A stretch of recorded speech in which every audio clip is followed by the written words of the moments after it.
Hi, Lou. Not much. I'm talking to a wall. What about you? Shh. Could you keep a secret? This is the Whispering Gallery in Grand Central Terminal in New York.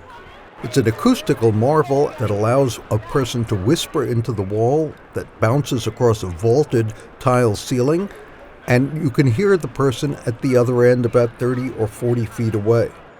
It's one of those great secrets of Grand Central Terminal.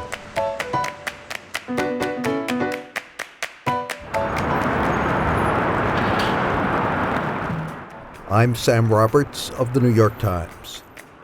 Grand Central is celebrating its centennial in February.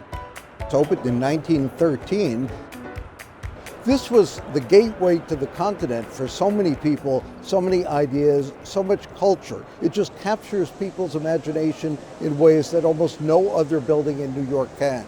It is emblematic of New York because it created Park Avenue. It also created Midtown in New York. This is now the busiest railroad terminal in the world, the biggest in the world.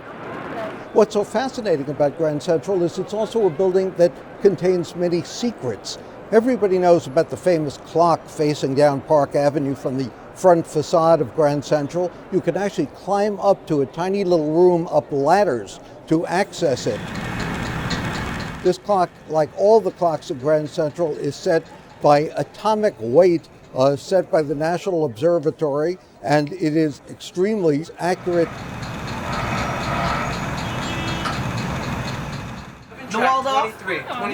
The train board, which lists when the trains are leaving, are always wrong. They actually leave about a minute later than the time a scheduled departure on the train boards. It has the deepest basement in all of New York City, deeper than the World Trade Center, deeper than the Federal Reserve Bank.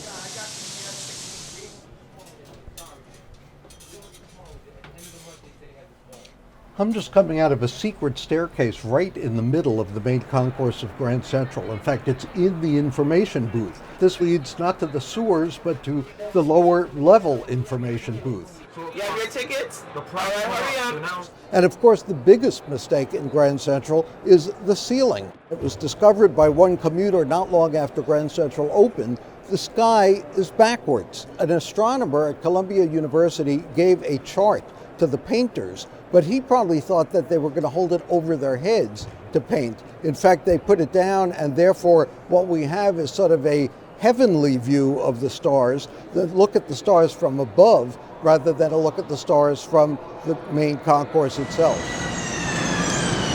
Last year, 82 million passengers came through Grand Central. When this terminal was opened in 1913, the projections were that it would be able to handle 100 million.